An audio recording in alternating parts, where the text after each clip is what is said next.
5টার দিকে অতিথিরা যখন রথযাত্রার আনুষ্ঠানিকতা শুরু করে দিয়ে চলে গেলেন, তার পরবর্তীতে 5:15টার দিকে কালের বাজার থেকে যখন আমতলা মোড়ে সাতমাথার দিকে যাচ্ছিল রথটি, তখনই ওই রথের যে গম্বুজটা ছিল অনেক উঁচু, সেই গম্বুজের সাথে মেইন লাইনের যে বৈদ্যুতিক তার সেটির সাথে স্পর্শ লেগে যায় এবং তাৎক্ষণিকভাবে সেখানে আগুন ধরে যায় এবং সেখানে প্রচণ্ড ধোঁয়ার তৈরি হয়।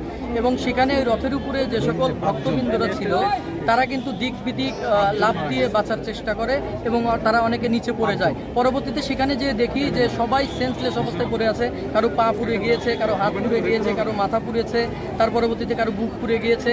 তো তার পরবর্তীতে সেখানে যারা উপস্থিত ছিল তারা সেখানে যে যেমনটা পেয়েছে তারা তাৎক্ষণিকভাবে তাদেরকে উদ্ধার করে বিভিন্ন হাসপাতালে নিয়ে গিয়েছে।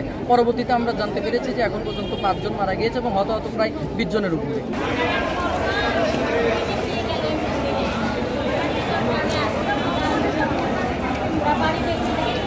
তার সাথে এই চূড়াটার কানেকশন হয়, কানেকশন হওয়ার সাথে সাথে এই লোকগুলোতে মানে কারেন্টে আক্রান্ত হয়ে যায়। কারেন্টে আক্রান্ত হওয়ার পরে সাথে সাথে কারো মানে গায়ের চামড়া পুড়ে যায়, কারো গায়ের মাংস খুলে যায় এবং কেউ কেউ রাস্তার উপরে সাথে সাথেই পড়ে যায়, কারো জ্ঞান ছিল না।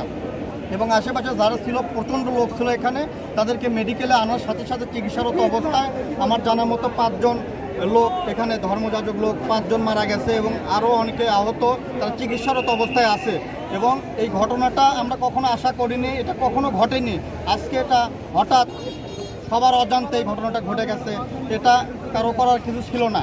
জগন্নাথ মন্দিরের একজন মানে যাজক, সে এই রথযাত্রায় বৈদ্যুতিক সার্কিটের সঙ্গে মানে বৈদ্যুতিক শর্ট খেয়ে মারা গেছে।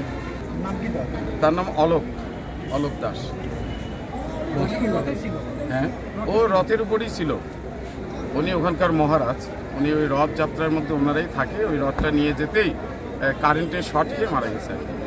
রথের চূড়াটা কারেন্টের সঙ্গে লেগে কারেন্ট শর্টকিট হয়, অনেকে আহত ছিল, তার মধ্যে আমার ভাইটা গেল।